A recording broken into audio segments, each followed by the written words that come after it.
The American Psychological Association says they're now seeing a big spike in demand for mental health services.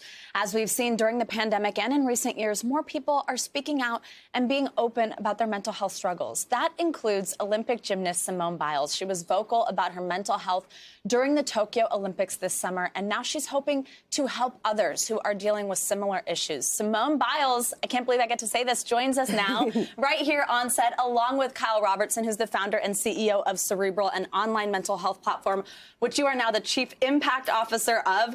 As if you weren't busy enough, just a whole new job with a chief in that title. I love it, Simone. It's so great to see you. Thank you both for joining us. It's fun to have you in studio with us. Simone, I'll start with you. I have so many questions for the both of you, but of course, Simone, just if we could go back to Tokyo and you just kind of take us back, especially with this lens of mental health, and talk us through the difficult decision. How difficult was it to pull out, knowing that's what you needed to do for yourself? And then also just tell us how you're doing now that you're back home in the States. To pull out, it was a very courageous move, probably one of the bravest things I've ever done, to kind of put myself first and say no and speak up about myself, because ultimately I wanted to walk away from Tokyo, and that became a newfound goal after everything that had happened. But now I'm doing a lot better. Obviously, putting my mental health first was really important to me. So once I got back here, started doing that, and now we're on tour. So I'm super happy to take Cerebral on the road with me. Hasn't been an easy journey, but it's definitely been worth it. And I'm so happy to be a voice for the voiceless, and to kind of put not so much of a stigma on mental health, because I feel like it impacts everybody and affects everybody on a daily basis. So if I can be a barrier breaker for that, then I'm going to do it. Absolutely. Simone, one of the things that I've thought so much about since, it's funny you say brave, I interviewed you. I had the pleasure to interview you and meet you a few years ago. The hashtag on that Instagram from years ago was brave about you, because it's what you've always been. But I think that this just brought it so into focus because of what it meant you had to do on this international stage. One of the things that I've thought about so much since that is that when an athlete has a cast on or they've torn their ACL, we give them a break. It's like they can't do it. When it's something that we can't see because it's something that's going on in your head. And by the way, with the twisties, it had an actual physical representation for you, but we don't give it the same grace. What do you think about that? And what was it like to know that not only was this something affecting your mental health, but physically you could have harmed yourself? Right. And I think that's what people don't understand, because like you said, if we have a cast or an ACL, you take that time off, you get to recover. And mental health, that journey is so unique and different for everybody. But since people couldn't physically see it or grasp it, then it's no problem. Then why don't you just go out there and do it? And it's like, one, I'm doing this for myself, not you guys. I get that we're entertainers, but at the end of the day, we're human too. And so you guys have to respect that. So I got a lot of great feedback from that, but it is hard to talk about mental health because people can't see it. They can't grasp it. For them, it's not an injury, but it almost is, and it has a worse effect on you on a daily basis. Is your hope that it is seen the same way and respected and cared for the same way? Yes, and I feel like in America and around the globe, it is being taken more seriously. So I feel like we're breaking the stigma there, but there's still so much talk and work that needs to be had on mental health. And how is it now? Because you are on tour. I mean, how are you feeling after what we saw? We knew what you went through in Tokyo. How does it feel now to be performing and with people in the stands? I know it feels amazing. It's definitely a great distraction, but I say distraction lightly because I am still on Cerebral, and I'm taking my mental health journey very seriously. So I'm so happy that I have that app on the road with me, because it's really important that I focus on myself, or I wouldn't be able to go out in front of the crowds every night like I do. Absolutely. So I want to bring in the app and really just this idea of therapy in general. And first, one of the things that I want to ask you about, Simone, is, of course, right after Tokyo, we then saw you on screens across America, not just the ones that were playing the Olympics, but the ones that play cable news, because you were on the Hill in front of the Senate testifying about what happened with Larry Nassar. Talk me through the support and therapy and caring for your mental health in that context. How important has that been for you when dealing with that? It's been really important, but I don't think people see that because I really don't publicize that aspect.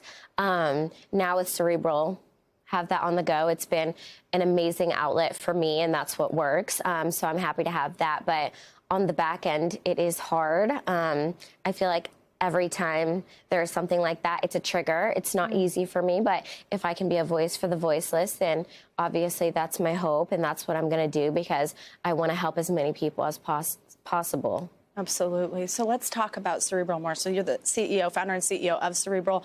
One of the things that I think has been really so amazing to see get coverage is therapy, is talking about that, Right. especially when you put it in context with what that does rather than just putting someone on medication. Not that there's anything wrong with medication whatsoever, trust me. But what do you think about what this means as we take steps to really recognize mental health as something that we all need to take seriously and that should not be stigmatized, to talk about therapy? Tell me a little bit about what you think about that, Kyle. You know, that's what this is all about, right? That's what Simone joining Cerebral as Chief Impact Officer is really all about. It's about destigmatizing mental health care and saying, hey, it's okay to not be okay, right?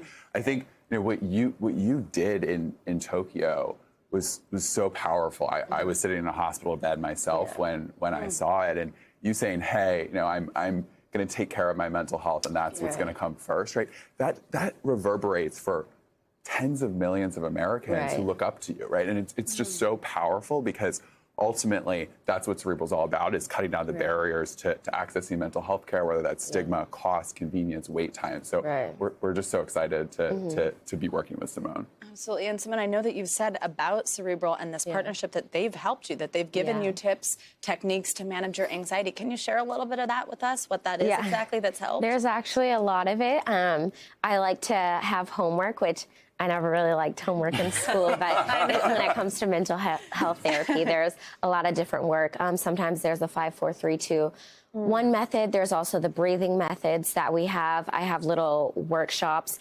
on the app that I'm given that I like to do because it takes my mind off of things and it calms me down so that I don't feel so anxious.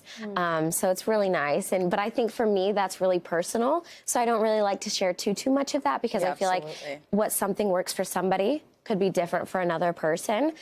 So I take those pretty serious and personal. Yeah, absolutely. I know what you mean, though, about homework, because when I go to therapy and when I come home, sometimes I have a worksheet, and normally I'd be like, absolutely not. And I'm like, no, this feels good. Yeah, this is good. helpful. It's calming. It's nice. Yeah, absolutely. What does it mean to you in terms, especially just getting the word out about destigmatizing mental health, to have someone like Simone partnering with you? Yeah, it really is just so powerful, right?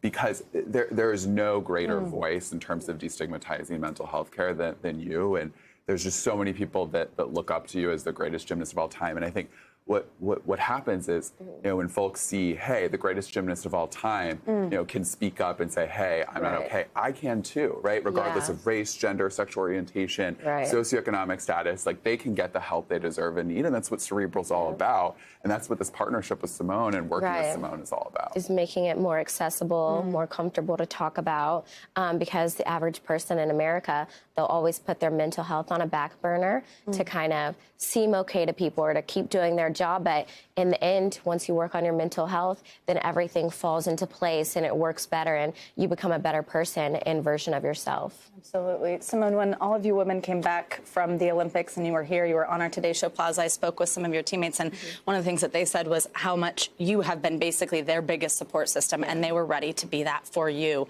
What does that support system mean? And also, have you been in touch with the girls? Are y'all still talking? How are they doing? So we're actually all on tour together.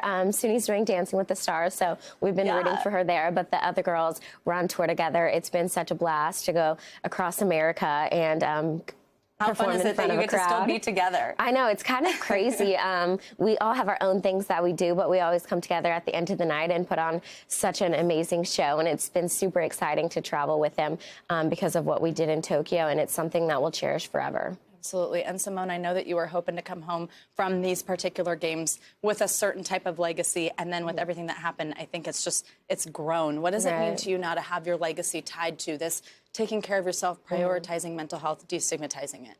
It's probably one of my greatest achievements. That I didn't plan on happening, but if I could help any American or any citizen around the world globally, then I've done my job. Absolutely, and you're doing so much for all of us, really for our whole country. Simone Biles, Kyle Robertson, thank you so much for joining us. Congratulations, Chief Impact Officer, along with GOAT. That's pretty cool. Thank you. And Kyle, congrats on this incredible partnership. So great to have you both with us. Thank you. Yeah, absolutely.